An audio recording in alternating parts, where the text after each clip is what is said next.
Bonjour à tous et bienvenue à l'Institut des Libertés pour un nouveau délit d'opinion. Je suis comme d'habitude avec Charles Gave. Et bonjour. Comment vous allez, Charles? Je vais bien. Je me suis acheté un vélo électrique. Alors justement, je voudrais en parler de ça. C'est quand même... parce que c'est quand même une info. D'abord, c'est important. Et je vais mettre un panneau Vive Hidalgo. Voilà, c'est quand même un tremblement de terre par rapport à tout ce qu'on va évoquer. C'est quand même intéressant. Donc, on a ces fameuses grèves. Bon, ça se trouve au moment où l'épisode sort, peut-être que ce sera plus le cas. J'espère en tout cas. Mais on a ces grèves, donc des pompistes, donc on n'a plus d'essence, enfin en tout cas il faut faire la queue pendant des heures pour en avoir, et donc vous avez acheté un vélo électrique, racontez-nous cette expérience. Eh bien, c'est très intéressant un vélo électrique. D'abord, ça coûte cher.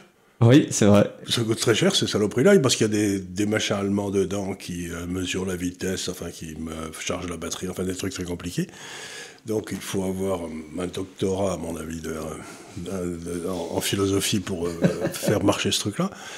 Et puis moi je croyais bêtement que c'était un peu comme une mobilette dans le temps. Vous savez, vous montiez dessus et puis vous faisiez semblant de pédaler, mais que c'était l'électricité qui faisait tout le boulot. Rien du tout, il faut pédaler vraiment. Oui. Il faut pédaler vraiment. C'est une façon détournée, à mon avis, de faire de la gym aux gens. Ça, ouais. Et donc je suis très satisfait de mon vélo. Il est très beau, il est tout blanc et tout, mais j'ai été eu. Bah, effectivement, oui, il faut pédaler. C'est pas exactement comme les motos électriques ou les trucs comme ça où là on fait rien. Là, faut quand même pédaler un peu. Faut lancer l'engin, quoi. Et puis il a un certain poids, donc faut y aller. Mais surtout, un certain poids. Moi, je dirais plutôt un poids certain, surtout en ce qui me concerne. Mais donc, bah oui, c'est. Faut pas croire à la publicité. Hein. Ouais. Bah, écoutez, en tout cas, c'est assez à la mode les vélos électriques, surtout les trucs. Par contre, je me réjouis d'aller en sens interdit. Ça va être un grand moment d'aller en sens interdit, ça va être bien. Puis je me réjouis aussi de prendre tous ces couloirs de vélo dans lesquels il y a un vélo pendant qu'il y a 10 000 voitures qui attendent sur le côté parce qu'il n'y a plus qu'une... Ça va me permettre de me moquer des gens dans les voitures, là, ça va être bien. Ouais, c'est vrai pour une fois, ça permet d'inverser un peu les rôles, c'est assez agréable. Je voudrais quand même commencer cette émission en rendant hommage... en fait, à nos spectateurs, parce que dans le dernier épisode, on leur avait demandé de s'abonner pour dépasser les 200 000 vues, et alors, ironie du sort, avant même que l'épisode sorte, on avait déjà dépassé les 200 000 abonnés. C'est vraiment bien. Hein. Et donc c'est quand même, c'est vachement bien, oui, on a une très bonne croissance, et j'observe aussi que sur les 6 premiers délits d'opinion de la saison, on a dépassé les 100 000 vues à chaque fois, donc c'est quand même vraiment remarquable. Donc je vous remercie, puis je remercie aussi la nouvelle audience, parce que fatalement, s'il y a des nouveaux abonnements et davantage de vues qu'avant, c'est arrivé qu'il y a bien de nouvelles personnes. Mal sur l'Ukraine, hein, c'est la Russie. Oui, tout à fait, mais donc, par ailleurs, les gens ont été très gentils dans les commentaires de l'épisode précédent. Il y en a plein qui m'ont défendu, ça m'a beaucoup touché, c'était très sympa. Bon, voilà, une fois que ça c'est dit, je remercie donc tout le monde, vraiment. On est très fiers de vous, parce que c'est pas toujours, en toute période, évident de faire des très bons chiffres sur YouTube. Je vois quelques chaînes concurrentes qui arrivent à faire du relativement bon contenu, avec parfois beaucoup de vues, parfois pas tellement. Et nous, quand même, non seulement on a des bons scores, mais en plus de ça, on a une certaine stabilité qui est quand même assez rassurante. Donc je voudrais commencer cette émission en évoquant un petit peu la grève des pompistes et savoir un petit peu la pensée générale que vous aviez sur cet événement. C'est-à-dire qu'on a donc des pompistes qui sont pas trop mal payés, avec toutes les primes, etc. On tourne, en tout cas selon Total, on tourne à peu près à 70 000 € par an, brut. Avec tout ça, donc c'est quand même pas mal du tout, sauf que ils sont pas contents parce que ils ont une augmentation de salaire de 3,5%, ce qui est inférieur à l'inflation qui est plutôt autour des 6, en tout cas selon le gouvernement français. Et donc ils sont pas contents, ils font la grève, et je voudrais savoir un petit peu ce que vous en pensiez. Alors la grève, c'est un sujet qui est intéressant pour un libéral. Parce qu'en principe, si vous voulez, vous êtes pour le droit de grève, chacun fait ce qu'il veut.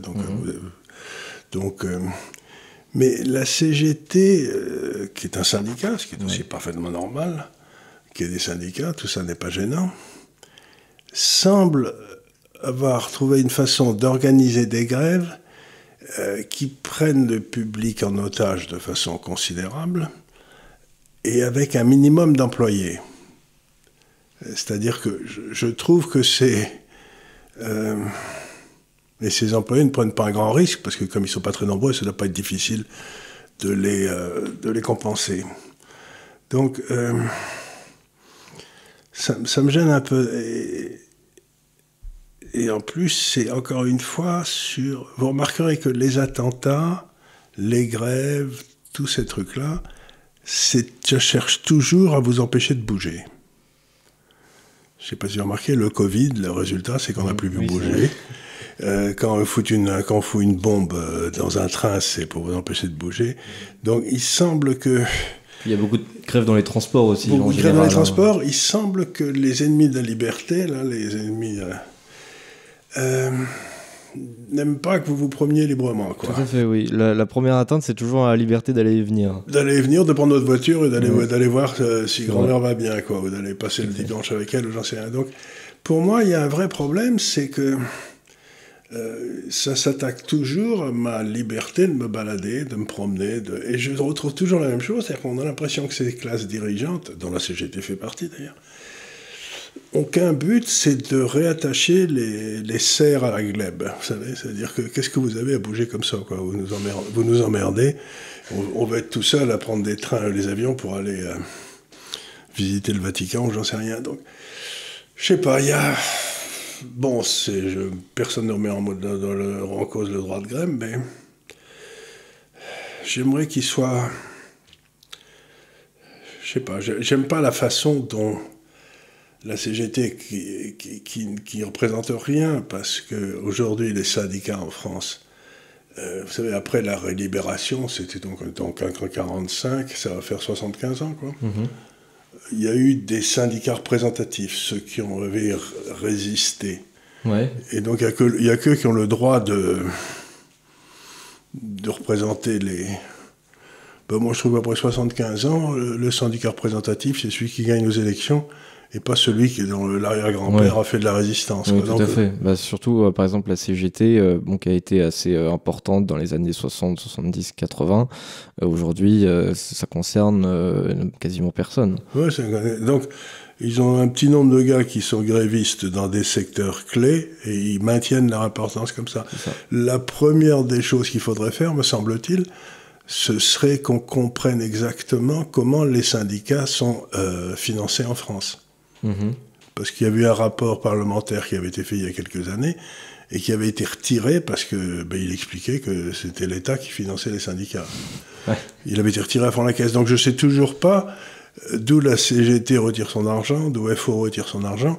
Bon, il me semble que dans une démocratie normale, on devrait savoir qui paye pour la CGT, quoi. Oui, c'est pas faux. C'est pas faux. Donc je suis tout à fait pour la grève et pour l'information sur la CGT. Mmh. Et alors j'ai une réflexion en fait sur ce sujet qui est un peu plus large que celui de la grève, mais qui concerne ce sujet en particulier. C'est-à-dire qu'on est dans une situation où on a une croissance très très faible, voire même une récession, avec une inflation beaucoup plus forte que la croissance. Et on a une entreprise, en l'occurrence Total, avec des actionnaires du CAC 40, etc., qui fait beaucoup plus de profit que les autres. Qui fait même, je me demande si c'était pas une année record d'ailleurs. Et je me dis, est-ce que on doit privilégier plutôt la version purement contractuelle, c'est-à-dire le salarié, il est salarié, il n'est pas actionnaire, il n'y a pas de participation, donc que l'entreprise fasse des bons chiffres ou pas... Mais ils ont déjà touché, les actionnaires, hein. Les actionnaires. Oui. Ah, je veux dire, là, il y a un intéressement dans Total, et je crois que les types ont touché 7 000 euros cette année sur l'intéressement, donc 7 000 euros, c'est pas rien, quoi. Normalement, oui, c'est-à-dire que... donc ils ont touché sur les bénéfices. Je crois que quand une entreprise dépasse, je crois, les 50 salariés, il me semble, il y a une participation automatique. Donc effectivement, il y a cela. Maintenant, est-ce qu'il devrait y avoir peut-être plus de participation ? Et si la société perd de l'argent, il faut payer ? Ah ça justement, c'est toute la question. Si la société perd de l'argent, parce qu'il y a 2 ans, il gagnait pas rond, et je tiens à signaler, enfin je crois, je suis pas certain, mais il me semble que Total perd de l'argent sur ses raffineries en France. Ils ont gagné tout leur fric en dehors de France. Quelqu'un m'a dit qu'ils perdaient à peu près quelque chose comme 1 milliard par an en France. D'accord. Alors, c'est intéressant. Donc ces gars-là demandent à être payés sur un travail qui est fait par des gars en Sibérie inférieure, ou je sais pas où. Donc, pourquoi ils seraient payés? Je veux dire, puisqu'ils n'ont rien fait. Donc, il me semble que la première des choses, c'est que Total est une entreprise indépendante qui doit avoir des filiales. La filiale raffinerie en France, à mon avis, perd de l'argent, mais j'en sais rien, c'est à vérifier. Mais je vois pas du tout pourquoi il faudrait que les gars soient... encore une fois, où vous êtes un actionnaire, ou vous êtes un salarié. Et s'ils sont des salariés, encore une fois, la réponse est dans les évangiles. Vous avez le maître qui arrive, et vous savez, qui embauche les gars pour la journée, puis il vient 2 heures après, il en embauche un certain nombre, et puis à la fin, il paye tout le monde pareil. Et le délégué CGT local, qui était au début, là, premier embauché, dit « C'est dégueulasse, pourquoi vous payez ceux qui ont travaillé 2 heures la même chose que moi qui ai travaillé 10 heures en plein soleil ?» Et le maître répond cette phrase superbe. Je fais ce que je veux de mon bien. Tu n'as pas à juger de la façon dont je peux disposer de mon bien. Donc, si Total décide qu'il faut payer plus, ces gars-là leur donner une prime ou j'en sais rien, c'est son droit. Mais je n'ai rien à dire, le gouvernement n'a rien à dire, parce que Total est une entité indépendante. Effectivement, normalement, c'est ça un salarié, c'est-à-dire qu'on a un contrat de travail, on a un salaire à la fin du mois. On a des primes, on a des choses comme ça. Voilà. Mais voilà. Et il y a une sécurité qui fait que si jamais l'entreprise perd, le salaire reste le même, donc c'est une sécurité. Et si l'entreprise gagne, le salaire doit rester normalement le même, sauf du coup dans les entreprises de plus de 50 salariés où il y a une petite participation. Ouais. Voilà, mais normalement, c'est... Mais vous ne pouvez pas avoir le beurre et l'argent du beurre. Ah oui, c'est un peu ça, oui. On ne peut pas dire quand la société perd, je ne perds pas, et quand la société gagne, je gagne, quoi. Mais, ou bien alors, la prochaine fois, les raffineries qui serviront la France, on les mettra en Suisse, où ils respectent le droit du travail, parce qu'il n'y en a pas, très peu. Donc, où on les mettra dans un autre endroit. Mais c'est extraordinaire, cette façon de penser, que la propriété n'existe pas. C'est toujours quelque chose qui m'a... Le droit de propriété existe, les relations entre un salarié et son employeur sont définies par le droit du travail, et la seule chose pour laquelle on peut gueuler, c'est si les règles ne sont pas respectées. Les règles qui ont été définies avant. Mais une fois que vous avez été d'accord sur votre... le droit de travail, ça me rappelle une histoire qui m'était arrivée. J'avais le fils d'un ami qui avait embauché à Hong Kong par une société. Puis il a commencé à... ça n'a pas marché, enfin bref. Et il m'a demandé l'adresse d'un spécialiste du droit du travail à Hong Kong. Et j'étais mort de rire, je lui ai dit, il n'y a pas de droit du travail à Hong Kong. C'est ce que je me disais aussi. Il y a un droit des contrats. Ouais. Vous avez signé un contrat, et il s'applique dans les termes du contrat, et le juge jugera ce qui a fait une faute dans le terme du contrat, mais il n'y a pas un droit spécifiquement du travail à Hong Kong. Et vous savez quoi, il n'y a pas de chômage à Hong Kong. Intéressant.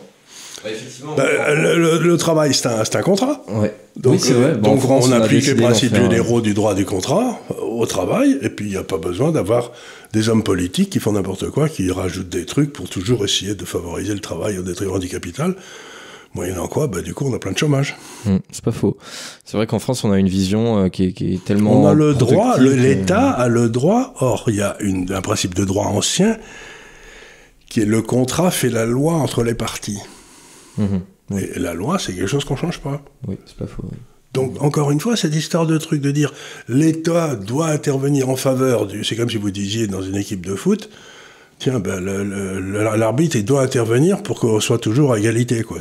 Ouais, c'est-à-dire que là, on considère en gros que les circonstances doivent faire en sorte qu'on change la Alors, règle je comprends, des parties, mais laissez-moi comprendre. Très bien. Laissez-moi comprendre ce que vous dites. Donc, l'État a géré notre énergie comme des planches. Ouais. Comme l'État a géré l'énergie comme des planches, Total a gagné de l'argent. Ouais. Et donc, il faut aller prendre cet argent à Total pour le redonner à l'État ou pour le donner aux salariés. De quel droit ? C'est pas la faute de Total si l'État français a foutu en l'air EDF. Oui, c'est pas faux, oui, bien sûr. Voilà. Donc les gars qui nous ont plantés, on va les charger d'arbitrer le conflit. Oui, voilà. Oui. Ça vous donne confiance, hein ? Oui, effectivement, oui, ça donne beaucoup confiance. Bon, en tout cas, au moment où on tourne cette émission, apparemment Total a proposé d'augmenter les salaires. Au lieu que ce soit 3,5%, ce serait plutôt 6%. On va voir ce que ça donne. Je suis pas devin, donc on verra. On verra. Probablement que la situation sera réglée au moment où la vidéo sort. En tout cas, voilà, les gens c'est une question intéressante parce que c'est toujours la même chose. C'est l'État se considère comme un arbitre dans le droit des contrats. Or, le contrat, c'est un machin dans lequel, par définition, l'État n'est pas. Oui, sauf si vous avez passé un contrat avec l'État. À ce moment-là, ça relève du droit administratif. Ou sauf si on dépasse le cadre de la loi, quoi. Si on rentre dans le domaine de la loi. Mais quand c'est pas le cas, effectivement, normalement, la loi des contrats, c'est la loi des contrats et il n'y a pas normalement de circonstances particulières qui permettent de les outrepasser. Enfin bref, voilà, je voulais discuter de ça plus en ces termes un peu philosophiques. Oui, absolument, c'est très utile. Voilà, et puis en plus, ça faisait longtemps que vous n'aviez pas cité l'évangile, vous le faisiez beaucoup plus avant. Oui. Donc, mais tout est dans c'est tordant. Toute notre civilisation est dans les évangiles en 60 paroles. C'est incroyable. C'est vrai. Je voudrais qu'on évoque le sujet suivant, donc un sujet qu'on évoque beaucoup en ce moment, ce qui d'ailleurs rend compte du fait qu'on a peut-être une accélération du conflit. Je voudrais parler un petit peu de l'Ukraine. Donc, alors j'étais un petit peu pas content parce que quand on a donc sorti la dernière vidéo, on avait parlé des dernières poussées ukrainiennes, sauf que on n'avait pas encore vu l'explosion là sur le pont de Kerch, là le pont de Crimée, sur le détroit de Kerch. On n'avait pas vu non plus du coup la réponse des Russes avec le bombardement de l'Ukraine. Vous pensez aussi, je pense que c'est vraiment une question très basique, hein, mais vous trouvez aussi que le conflit est en train de trouver une certaine escalade ? C'est-à-dire qu'on a... Alors, j'ai appris récemment qu'en mars-avril, les Russes avaient accepté lors de négociations menées en Turquie d'arrêter le conflit, de le geler, de l'arrêter, etc. D'accord. Et que les Américains avaient intimé l'ordre au président ukrainien de ne pas accepter. D'accord. Donc, il semble que les États-Unis soient résolus à ce que ce conflit dure le plus longtemps possible. Pour des raisons qui m'échappent, mais un homme comme Brzezinski, qui était l'équivalent de Kissinger, mais pour les démocrates, n'avait dans des livres qu'il a écrits, ça devait être... L'échiquier sur le grand échiquier, etc., qui était plutôt des années 80, oui, c'est ça, disait que le devoir des États-Unis, c'était de faire que l'Ukraine et la Russie soient séparées, soient en guerre, quoi. Donc c'était une vieille ambition des démocrates. On l'a vu avec le coup d'État qui s'est passé avec à Maïdan, là, où Mme Nuland a dit que l'Europe, elle en avait rien à foutre, que ce qu'elle dépendait, c'est les intérêts des États-Unis. On a la transcript pendant qu'elle faisait son coup d'État. Donc, il faut bien se rendre compte que ce n'est pas une guerre entre la Russie et l'Ukraine, c'est une guerre entre la Russie et les États-Unis. Poutine vise même l'Occident de manière générale. Pas parce que l'OTAN, on est tous devenus des valets, mais on représente rien. Donc c'est vraiment une guerre, et les États-Unis nous ont embarqués dans une guerre, parce que si vous qui ne nous regardent pas, quel était le danger pour les États-Unis ? C'était la politique de Schröder, l'ancien Premier ministre allemand, celui qui avait permis à l'Allemagne de bien gérer quand Mme Merkel est arrivée.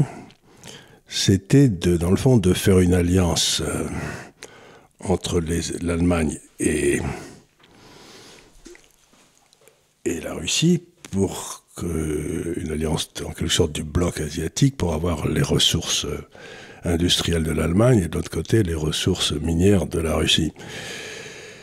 Et c'est la terreur des États-Unis, parce qu'il ne faut pas oublier ce que disaient les généraux américains dans les années 50-55, c'est que le but de la diplomatie américaine, c'était de garder l'Allemagne down la Russie out et les États-Unis au contrôle. Mmh. Donc on voit bien que... Parce que je réfléchissais, par exemple, il y a 5 ans ou 4 ans, Trump avait dit à l'ONU, aux Allemands, faites attention, vous êtes en train de devenir complètement dépendant du pétrole russe. Tout à fait. Donc, je on me lui suis dit, avait ri au nez comme si c'était un imbécile on l'avait rené, mais en réfléchissant, je me suis dit, mais après tout, nous on est bien dépendants du pétrole arabe, qu'est-ce que ça peut bien foutre que les Russes, que les Allemands soient dépendants de la Russie? Ils ont peut-être de bonnes raisons de s'entendre, les deux, quoi.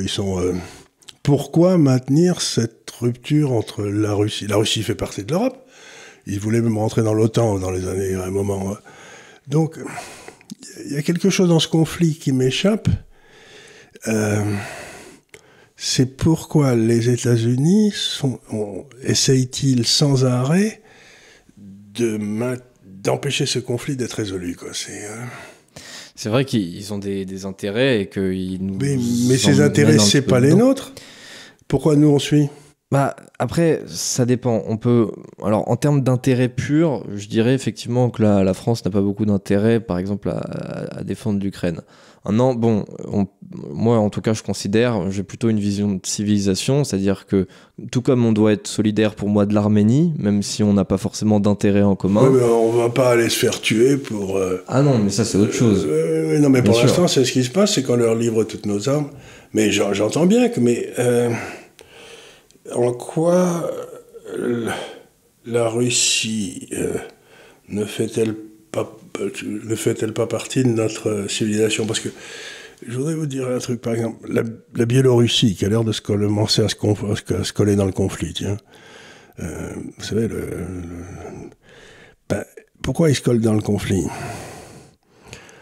Parce que vous avez toute une partie de l'Ukraine, la partie ouest de l'Ukraine, sur laquelle la Pologne a des vues. Mmh. Depuis toujours, parce qu'en fait, c'était des territoires polonais. Vous savez que la frontière polonaise, ça bouge de 1000 km par-ci ou 1000 km par-là. C'est pas faux, oui. Et la Pologne a commencé à faire des bruits en disant que si l'Ukraine n'existait plus, ou j'en sais rien, ils prendraient bien cette partie pour eux, quoi. Et les Biélorusses n'ont pas du tout envie d'avoir une frontière avec la Pologne de ce côté-là, quoi. Donc les Biélorusses vont peut-être envahir l'Ukraine pour empêcher la Pologne de piquer la partie ouest. Mmh. Donc c'est n'importe quoi, quoi. Vous voyez ce que je veux dire? Mais jusqu'où cette imbécilité va-t-elle aller? C'est complètement crétin. Encore une fois, qu'est-ce qu'on gagne, nous, dans l'histoire? Nous, en termes matériels, en tout cas, je sais pas ce qu'on... Mais c'est pas en termes matériels, c'est même en termes... pourquoi faut-il quelle est la raison profonde qui empêche l'Allemagne de se fournir en matières premières en Russie? Pourquoi les Américains mettent-ils un veto? C'est pas leur problème. En principe, le commerce international, c'est la liberté du commerce international, c'est que vous achetez vos matières premières où vous voulez. Et donc, qu'est-ce qui donne le droit aux Américains de faire un veto sur l'achat des matières premières européennes en passant par la Russie? Qu'est-ce qui leur donne ce droit léger? Je sais pas. Alors, ce qui leur donne ce droit, rien. C'est simplement que l'armée européenne, l'armée américaine, on est un État suzerain. Maintenant, on est un État, on n'est pas indépendant, quoi. Bien sûr. Effectivement, il y a la vassalisation de l'Europe, notamment militaire. Elle est en cours aussi en termes économiques. Mais on l'a jamais vu autant, quoi. Oui, tout à fait. C'est vrai. Donc, non, mais moi, j'essaye de réfléchir. Si on est dans un monde où, dans le fond, on doit avoir les relations qui se passent en fonction des avantages comparatifs de chacun, un monde libéral, etc., vous avez une partie de l'Europe qui est bourrée de matières premières, une partie de l'Europe qui est bourrée d'ingénieurs et de machines. Qu'est-ce qu'il y a de mal à ce que les matières premières et les machines se mettent ensemble? Vous voyez, où est le danger? Je pense pas que la Russie et l'Allemagne vont attaquer les États-Unis la semaine prochaine. Non, bien sûr. Après, c'est sûr que, oui, les États-Unis... Qu'est-ce qui donne le droit aux États-Unis de dire ça? Les États-Unis n'ont pas du tout envie que nous, on ait des relations étendues avec la Russie. Après, on peut se poser la question aussi du côté russe. Est-ce que la Russie à la base, se considère aussi comme une nation européenne, parce que là-dessus, il y a toujours une tension un peu. Il y a toujours une tension, mais ce qu'il y a de certain avec ce qu'on leur fait depuis quelque temps, où on les rejette comme s'ils sentaient des pieds, non. Et donc ils vont... Parce que si vous regardez la carte de la Russie, bon, tout le monde voit l'alliance avec la Chine vers l'Est, etc. Mais vous avez le couloir du Sud dont personne ne parle, qui part de la Russie, qui passe par l'Iran, le Pakistan et l'Inde. Mmh. Et là, vous avez, dans ce couloir-là, vous avez des milliards de gens qui vivent. Et, je ne sais pas. Donc, à la place d'avoir les matières premières qui viendront vers nous, ça va aller vers ce couloir-là. Et ils sont en train d'ouvrir des voies de chemin de fer. Donc, on voit très bien que toutes les matières premières vont être sucées par l'Inde, le Pakistan, et puis ensuite la péninsule indo-chinoise. Donc, on est fous. Non, c'est pas qu'on est fous, on est d'une telle lâcheté que maintenant, on laisse nos intérêts essentiels être déterminés par les États-Unis. Et ils nous racontent des calembredaines sur le fait que il faut absolument défendre la civilisation. Oui, quand ils bombardaient la Serbie, la civilisation, elle n'était pas tellement bien sûr, c'est la géométrie variable, oui. Non, mais j'entends bien. Donc, la géométrie variable, mais ce qui est d'amusant, c'est à quel point tout le monde... donc, moi, je suis ni pour l'un ni pour l'autre. Je suis pour qu'on les laisse bien tranquilles et qu'on n'ait pas besoin de cailler pendant l'hiver, quoi. Mmh, ouais. D'ailleurs, oui, effectivement, je pense que la Russie mise un peu là-dessus, notamment en Allemagne. Mais c'est pour ça qu'ils ont fait sauter les deux pipelines. Poutine a redit que ça tenait qu'à l'Europe de rouvrir c'est ce qu'il passe son temps à dire. Nord Stream 1 et Nord Stream 2. Donc effectivement, il va y avoir une pression, notamment pendant l'hiver, puisque par définition, c'est en hiver qu'on a besoin du chauffage, donc du gaz ou de l'électricité. J'ai vu qu'ils recommençaient à filer du gaz, d'après ce que j'ai compris, par la partie turque du pipeline, là, ouais. à l'Italie, à l'Autriche et à la Suisse. Ouais. Donc, l'Italie du Nord, l'Autriche et tout ça, c'est l'ancien empire austro-hongrois. Oui. Donc, ils sont... on a des vieilles alliances qui... Des vieilles alliances qui reviennent, quoi. Donc, ils sont en train de dire à la Prusse... allez vous faire cuire un œuf. C'est-à-dire qu'effectivement, on a... J'attends qu'ils le livrent à la Bavière aussi. On a sur le théâtre américain comme une espèce de... Quand on a la cocotte minute qui commence à monter un peu, et on se pose la question de quand est-ce que ça va exploser, et les États-Unis referment un peu le couvercle. Non, mais ça a explosé puisque la Biélorussie va intervenir. Ouais, après la Biélorussie, on sait quand même, c'est de notoriété publique que c'est quand même dans j'entends bien, mais ce qu'ils ont fait, dans la mesure où ils vont intervenir, ça force les Ukrainiens à mettre une partie de leurs troupes face à la Biélorussie. Oui, peut-être, oui, c'est possible. Et donc, une fois qu'ils ont mis leurs troupes là, va pas être difficile de leur rentrer dedans et de les ratatiner, parce qu'ils n'en ont pas tant que ça, des troupes. Hein. Après, déjà, il va falloir voir toute l'arrivée des conscrits, parce que ça va multiplier la taille de l'armée russe par et puis, on commence à dire, d'après ce que je peux savoir, les Américains, les Français, etc., commencent à dire, vous savez, nous, on n'a plus de munitions. Hein. Et c'est quand même la question, effectivement, que je me pose, parce que là, on est content, on leur envoie des Leclerc, des César, etc., mais je me dis, oui, d'accord, mais enfin, nous, déjà, on n'en a pas des masses. Si on commence à leur envoyer tout ce que nous, on a... on avait 3 ou 4, je crois, des Césars, non ?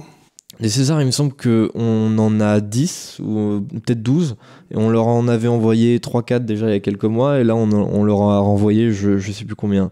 Et des Leclerc aussi, on en a 200 au total. Ça pose une question très grave, c'est qui va défendre l'Élysée quand les foules hurlantes vont aller brancher le président ?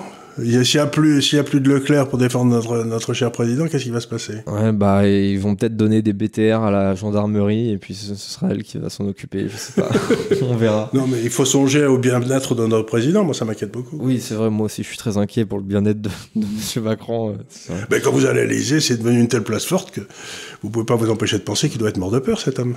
Mais alors, je me pose une question un petit peu annexe aussi, c'est que j'avais vu dans une émission, un extrait d'une émission, je crois que c'était C'est dans l'air, où il y avait quelqu'un qui disait un truc intéressant parce que ça peut poser la question derrière de jusqu'où on peut soutenir l'Ukraine. Parce que jusque-là, à peu près tout l'Occident est d'accord, mais les Américains en fait, je pense, essaye de maintenir un équilibre entre l'essoufflement progressif des troupes russes, donc il faut maintenir le conflit à une certaine intensité, mais en même temps, il ne faut pas que ça dépasse une certaine intensité, parce que là, on peut rentrer dans un truc beaucoup plus énervé, et là, même les États-Unis peuvent se sentir un petit peu menacés. Et je pense qu'ils essayent de maintenir un équilibre qui est difficile. Dimanche dernier, les Russes, dans un communiqué officiel, ont fait savoir qu'ils continuent à souscrire aux accords qui avaient été signés il y a très très longtemps, et qu'en aucun cas, ce serait eux qui initieraient les frappes atomiques. D'accord, c'est plutôt rassurant en tout cas. Non, mais personne n'en a parlé. Effectivement, je le savais pas. Donc personne n'en a parlé. Donc les Russes disent, nous on le fera pas, mais ça fait rien. Écoutez, les journalistes continuent à nous dire qu'on va tous se faire cramer par des bombes atomiques. Écoutez, très franchement, c'est une bonne nouvelle, c'est plutôt rassurant. Mais je dis pas le contraire. Mais ce qui est détonnant, c'est que personne n'en parle. Après, parfois ceux qui en parlent, c'est le camp très pro-ukrainien, effectivement. Parfois, ceux qui en parlent, c'est aussi le camp très pro-russe. Bon, par exemple, on a quelqu'un comme François Asselineau qui très souvent dit oui, alors les Russes, surtout, faut leur donner tout parce qu'ils ont la puissance nucléaire. Donc, s'ils sont pas contents, ils vont nous bombarder. On va finir en fumée. Je pense pas qu'ils vont nous bombarder, mais. Donc parfois c'est un peu inquiétant. Par contre, il y a un sous-marin russe là, qui a disparu, qui a l'air d'inquiéter les foules, mais enfin, ça c'est autre chose. Ouais. Mais bref, en tout cas, je voulais parler d'un fait, c'est que apparemment les Américains avaient dit à Zelensky que ce qu'il fallait pas, en fait, l'objectif c'était reprendre toutes les parties occupées, là, le Donbass et le sud avec la zone de Zaporijia, etc. Mais qu'il fallait pas, surtout pas, viser le territoire russe directement, et que la Crimée aussi était une affaire classée. C'est-à-dire que officiellement, personne ne reconnaît la Crimée comme étant russe, en tout cas dans le camp. Elle n'a jamais été ukrainienne. En tout cas dans le camp de l'OTAN. Mais officieusement, les États-Unis disent quand même bon, on n'est pas content, mais enfin, on va quand même leur laisser parce que voilà. Sauf on va leur laisser pour notre simple, c'est là qu'il y a Sébastopol. C'est avec Sébastopol qui contrôle toute la mer Noire. La mer Noire et la Turquie et la Syrie de l'autre côté. Oui, donc, effectivement. Il est hors de question que la Russie laisse partir Sébastopol. Quoi. Et apparemment, même les Américains ne veulent pas la laisser repartir dans le camp ukrainien. Ils savent que c'est quand même très. Non, très mais sensible. ils savent ça. Ils s'en foutent. Ils savent que les Russes n'accepteront jamais. Oui, donc ils savent que là, c'est vraiment le cas de. Voilà. Là, et pas un Russe n'acceptera en Russie que Sébastopol, parce que la Grande Catherine s'appelle la Grande Catherine parce qu'elle a pris Sébastopol. Ouais. Faut s'en souvenir. Mais alors justement, là on commence quand même à avoir un point de tension possible entre Kiev et Washington, parce que les Ukrainiens, je pense, ils ont peut-être eu. Les États-Unis, si c'est nécessaire, vous savez, ils abandonnent leurs alliés avec une telle rapidité. On l'a vu en Afghanistan, on l'a vu au Vietnam avec les gens qui étaient accrochés à l'hélicoptère qui essayaient de s'en aller.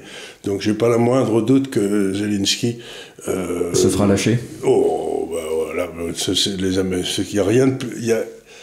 Il est beaucoup plus dangereux d'être un allié d'un Américain qu'un ennemi des Américains.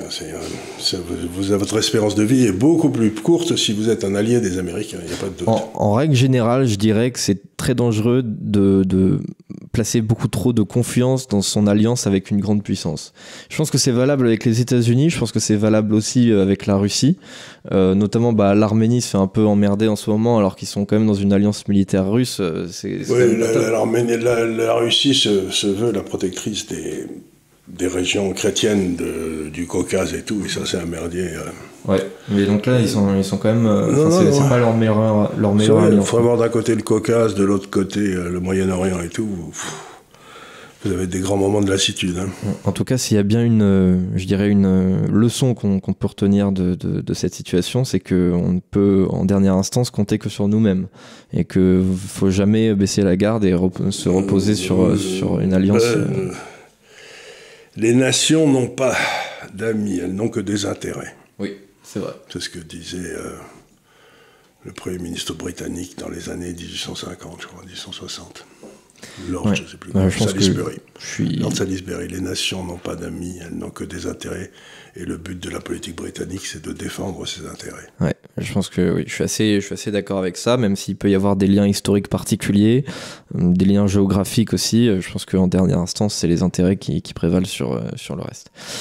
Donc, dernier sujet, on n'en avait pas encore parlé. C'est les midterms. Les midterms arrivent, donc les élections de mi-mandat aux États-Unis.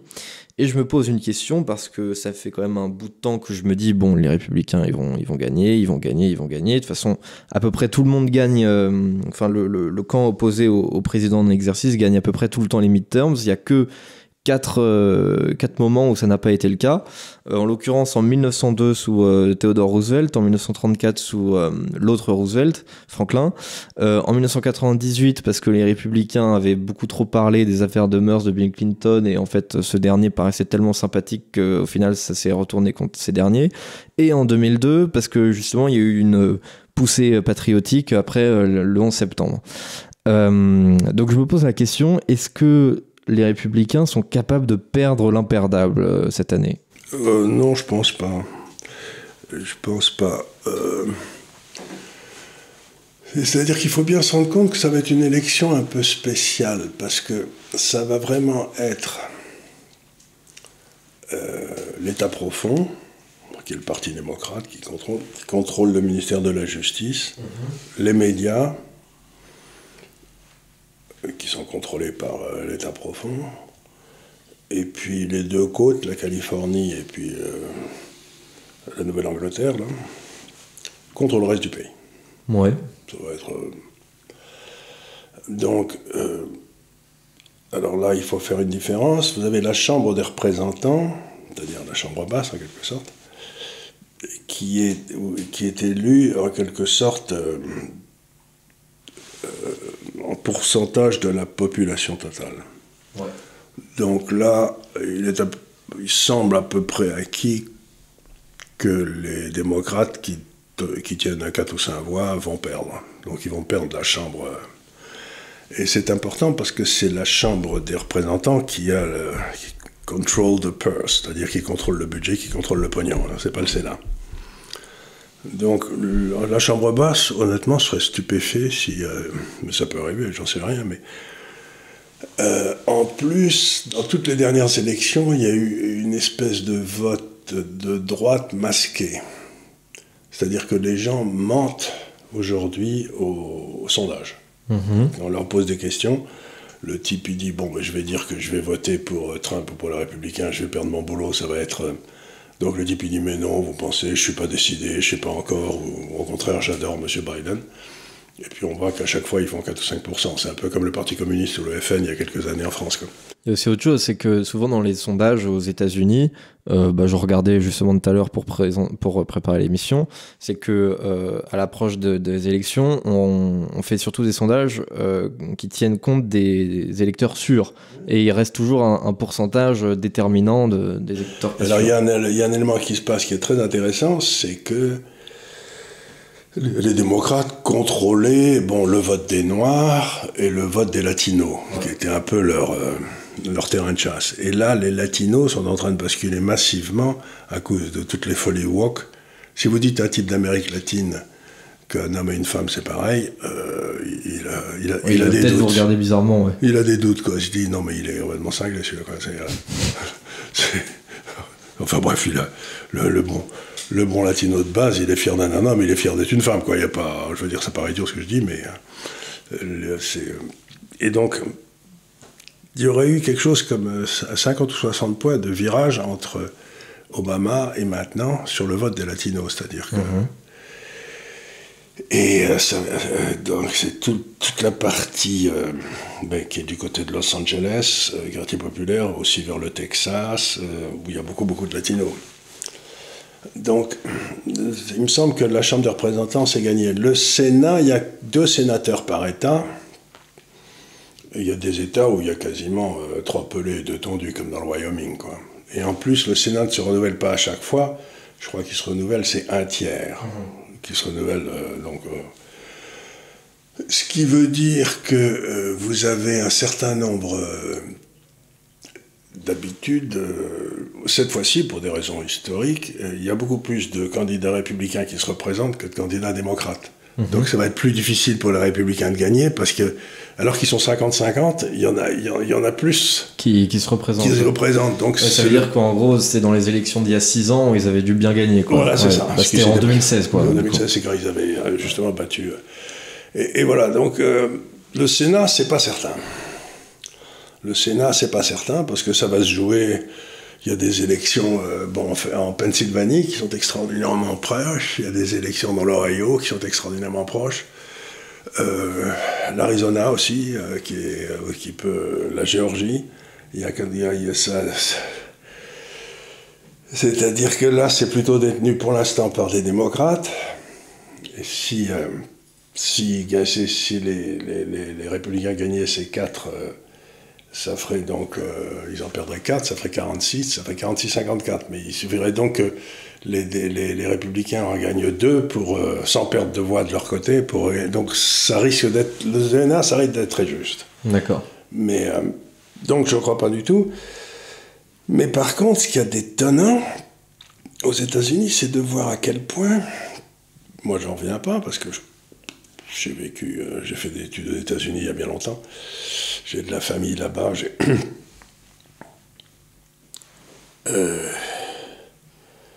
Entre les démocrates et les républicains, il y a une haine aujourd'hui que j'avais jamais connue. C'est-à-dire qu'on est intellectuellement à la limite de la guerre civile, quoi. Je trouve ça très inquiétant, parce que d'abord, ils sont armés, ces cornions. S'ils commencent à se tirer dessus, ça va faire mal. Ouais. Et dans le temps, le Sénat, les démocrates, les républicains, ils se tapaient sur la gueule, puis ensuite ils allaient prendre une bière ensemble, et puis voilà, quoi. C'était un peu comme au rugby, quoi. On se mettait bien sur la gueule pendant qu'on était sur le terrain, puis après... Tandis que là, c'est vraiment... je regarde la façon dont les classes intellectuelles traitent les républicains, c'est comme s'ils étaient des Néandertals, quoi. Mmh. Oui, on passe vraiment du registre plus de l'adversaire politique à vraiment un ennemi irréconciliable. Irréconciliable, mais on ne peut pas avoir dans son pays... c'était comme ça... En Espagne, en 1935, il y avait les catholiques et les pas catholiques, ça s'est terminé avec un bain de sang patriste, quoi.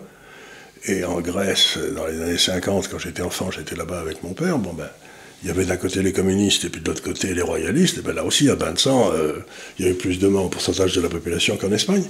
Donc à partir du moment où vous pensez que celui qui est de l'autre côté de la rue est un ennemi, la guerre civile est pas loin, hein. Moi, ça me fait peur. Effectivement, je constate aussi, je pense que beaucoup d'observateurs le constatent aussi, les deux électorats sont de plus en plus irréconciliables, c'est-à-dire que ce qui autrefois pouvait être des dissensions, des différences sur de la politique générale, où on va mettre plus ou moins de budget par-ci, plus ou moins de budget par-là, on va mettre un petit peu plus d'énergie renouvelable, ou alors on s'en fiche un peu. Et globalement, en plus, ils étaient plutôt d'accord ces dernières années sur la politique internationale. Il n'y a pas grande différence entre Bush et Obama. Là, on a vraiment des questions de société qui sont tellement immense, tellement forte que d'un côté on a un électorat de droite qui est, je pense, de plus en plus à droite, et de l'autre côté un électorat de gauche qui est vraiment de plus en plus à gauche. Et alors là, j'ai vu par exemple 2 personnes que j'aime bien là, qui sont noires, Candice Owen et puis comment il s'appelait, celui qui avait épousé une des Kardashians là. Kanye West. Oui. Kanye West, qui se sont baladés partout avec des t-shirts sur lesquels il y avait marqué White Lives Matter. Ouais. White Lives Matter. Ouais. Pour essayer de dire, écoutez les gars, toutes les vies ont de l'importance, c'est pas simplement les Black Lives. Et donc tout le monde aurait tombé dessus, c'était abominable, ça fait un grand scandale. Mais et vous, c'est terrible parce que si vous mettez un t-shirt Lives Matter, All Lives Matter, on va vous taper dessus en disant que vous êtes contre l'avortement, quoi. Complètement. Et c'est pas juste que vous êtes que vous avez un comportement polémique, c'est que vraiment vous pouvez risquer votre vie, quoi. Il y a des antifas alors là, j'ai écouté une émission sur Fox News, mauvaise télévision où il n'y a que les gens pas bien qui vont regarder, mais il m'arrive de la regarder, et il y a un père de famille de 11 enfants qui s'est fait arrêter dans la région d'Atlanta, etc., avec le FBI qui est arrivé avec 40 gars, parce que 3 mois avant, il avait été chanter des cantiques devant un endroit où on pratiquait des avortements. D'accord. Et le type risque 11 ans de prison. Non, 11 ans. 11 ans de prison pour avoir été chanter des cantiques. Alors vous dites, mais enfin... En France, on fait pas 11 ans pour tentative d'homicide, quoi. Non, sauf si vous êtes, je sais pas, mais enfin, il y en a des tas qui font pas 11 ans. Mais vous vous dites, mais alors il y avait des films sur, il y avait 5 ou 6 voitures du FBI avec les trucs qui tournaient, les gars avec des fusils, mitrailleurs et tout, pour arrêter un père de famille de 11 enfants qui avaient été chantés des hymnes. Donc vous vous dites, à partir du moment où le ministère de la Justice aux États-Unis considère que ce type, qui est un chrétien fondamentaliste, est un ennemi de fond, ben vous vous dites, ils sont quand même malades dans leur tête, quoi. Il me semble aussi qu'il y a une loi en Californie, je ne sais pas si elle est encore passée ou pas, mais en tout cas, aux dernières nouvelles, c'était en état de projet.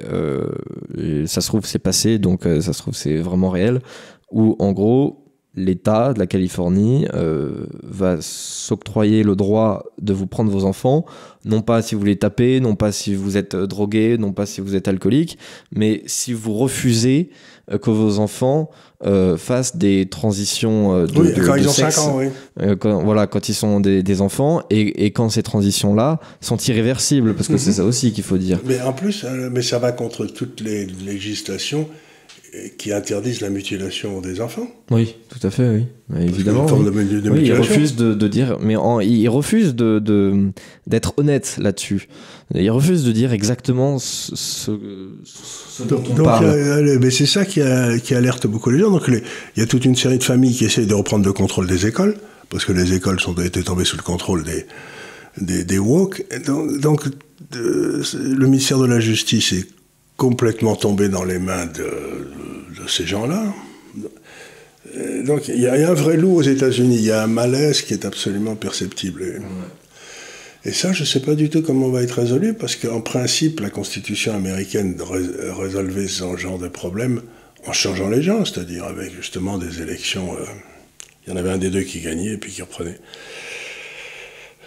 Là, et alors il y a aussi quelque chose qui m'ennuie beaucoup du point de vue politique aux États-Unis, dont peu de gens parlent, c'est qu'à l'évidence, Biden est complètement gâteux. Ouais, oui, non, on ne devrait pas rire. Ouais. Qui prend les décisions, par exemple, en ce moment, de fournir des armes Qui prend les décisions de fournir du pognon Donc, vous dites, mais c'est très embêtant quand le principe, dans le fond, les gens qui prennent les décisions du pouvoir aux États-Unis, pour la paix et la guerre, on ne sait pas qui c'est, ils sont élus par personne et ils sont responsables devant personne. Mais c'est un truc qui est extraordinairement grave, non ? Oui, oui, c'est gravissime, oui. C'est gravissime. On sait pas, et tous les journalistes disent, ouais, bon, il a l'air un peu gâteux, mais c'est pas grave. Ouais. Comment ça, c'est pas grave ?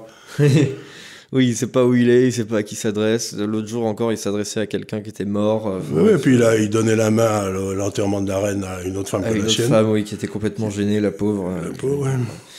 Et d'ailleurs, justement, ça ouvre un petit peu la question, parce que, bon, alors les midterms, c'est important, mais enfin, c'est pas, je dirais, fondamental.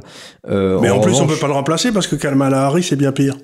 Oui, d'ailleurs, oui, je pense que Kamala Harris, elle contrôle rien du tout, elle est pas non, mais c'est pas ça, c'est que le vrai problème, c'est que il faut faire comme avec Spiro Agnew et Nixon. Je me souviens d'un t-shirt où il y avait Nixon. Spiro Agnew, c'était le gars qui était le vice-président et qui était une crapule qui s'est fait choper, etc. Donc, il y avait le t-shirt qui disait Nixon qui disait ma meilleure protection contre un assassinat, c'est que voilà qui me remplacera. Ça, c'était à quelle élection ? C'était contre Kennedy ? C'était la première élection de Nixon. Ça devait être contre Kennedy. Donc Kennedy. on parle de 68-70, c'est ça. Spiro Agnew, il était grec, et puis on l'avait trouvé dans une série. Donc il a été déposé, et on l'avait remplacé par Gerald Ford. D'accord, ok. C'était le patron de la Chambre. Donc voilà. Mais donc, à mon avis, la meilleure protection de Biden, c'est qu'on met Kamala Harris et tout le monde s'en va en poussant des cris en disant quelle horreur. Ouais. J'imagine pas que cette dinde soit capable de quoi que ce soit. Ouais. Non, mais elle est complètement débile, celle-là. Et donc, je me pose la question, quid de 2024 ? Alors, bon, le camp démocrate, on ne peut que spéculer là-dessus, on sait pas trop. De toute façon, ils auront tous 85 ans. Parce qu'apparemment, Biden a dit je peux tout à fait battre Trump en 2024. Bon, déjà, j'ai envie de lui dire, si tu tiens jusque-là, déjà, c'est pas mal, mon grand. Non, mais il aurait déjà fallu qu'il le batte en 2020. Si oui, on sait pas exactement ce qui s'est passé. Dans quelles conditions ça s'est fait, ouais. Il peut y avoir encore quelques flous là-dessus. Enfin bref, pour 2024, Donc il y a deux Trump grands. Ici, un ticket de Trump et DeSantis. Et DeSantis. Bah, ça peut être beau, ouais. Mais justement, ils ont pas une chance. La question, est-ce que c'est le ticket Trump-DeSantis ou est-ce que c'est ticket DeSantis quelqu'un d'autre, quoi? DeSantis, il est bien. Pour ceux qui nous écoutent, c'est le gouverneur de Floride.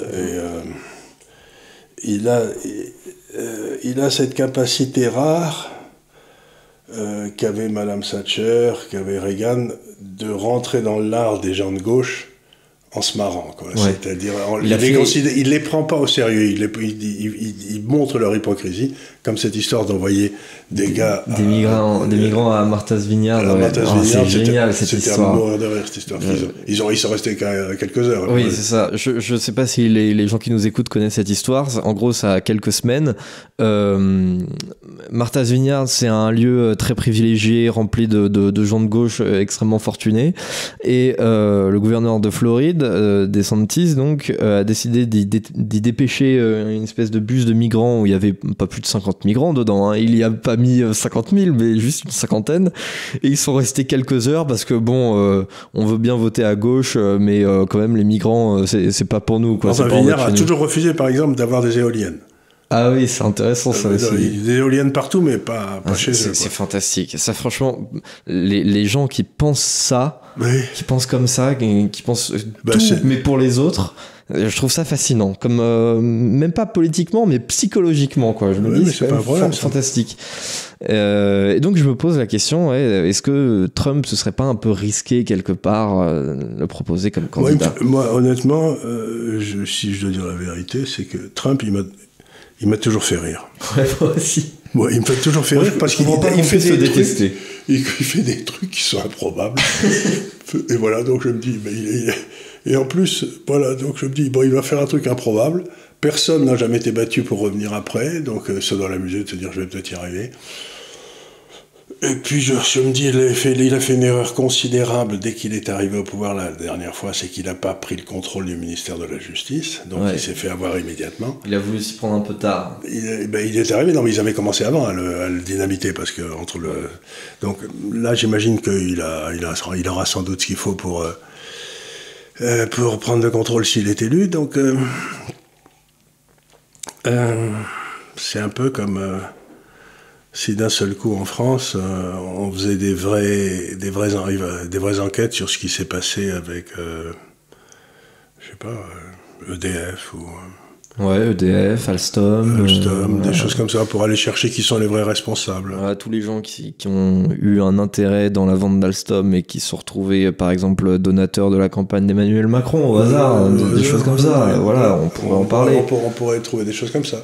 Et peut-être la justice serait un peu plus rapide aussi rapide qu'elle avait été pour Fillon. Ouais. En l'espace de 3 semaines, il avait décanillé, alors que moi j'ai un de mes amis hommes politiques, là, pauvre vieux, ça fait 7 ans qu'il attend d'être jugé, quoi. Ouais, mais effectivement, bah, ça va être une bataille intéressante, je pense, 2024, en espérant que le parti républicain se déchire pas, justement, entre... Non, il faut liquider, il faut continuer à liquider parce que dans le parti républicain, il y a toute une série d'ordures qui appartiennent tout à fait au monde de deep state. Donc il faut se débarrasser des McDonald's et compagnie, il faut s'en débarrasser. Les rhinos. Les Republicans in name only. Donc tout cela, il faut les virer. Il faut, parce que, ben voilà, ça va être intéressant. Ouais, ça va être intéressant. Seul l'avenir pourra nous dire ce qu'il en sera. J'espère qu'on sera encore là en 2024 pour commenter toutes ces actualités. Vous, c'est probable, moi... Oh, bon, on va espérer quand même, on va tout faire pour. On va tout faire pour. J'ai signalé dans un de mes papiers que, compte tenu du fait que le cycle d'énergie c'était 30 ans, la prochaine grande occasion de vente sur l'énergie, ce sera donc en 2035 ou quelque chose comme ça, où j'aurai 97 ans. Donc je ne manquerai pas de le signaler au lecteur si j'existe toujours, mais quand même, 97 ans. Ouais, faudra donner le signal, ouais. Putain, bon d'accord. Bah on va essayer de vous conserver jusque-là alors. Bah du coup, on arrive quand même à la fin de cette émission qui était encore un peu longue comme celle de la semaine dernière. Je souhaite à chacun donc une bonne journée, hein, une bonne Et semaine. maintenant, en route vers les 300 000. Et en route vers les 300 000, oui. Let's go to the moon. Je vous incite, comme d'habitude, peut-être à aller voir nos autres vidéos. Je pense que la meilleure manière peut-être de nous soutenir, c'est au final de partager nos vidéos. Je pense que c'est vraiment le meilleur truc. Allez vous abonner donc, parce que parfois on regarde des vidéos des chaînes qu'on aime bien et on s'aperçoit au final qu'on n'est pas abonné, donc vérifiez quand même. Allez voir notre TikTok, notre Instagram, sur lequel notre ami Clément fait des merveilles. Et puis sur ce, je vous dis à la semaine prochaine pour un nouveau délit d'opinion. Et puis on s'ennuie pas et on va continuer à pas s'ennuyer, ça je peux le garantir. Ouais, c'est sûr. Merci beaucoup. Merci.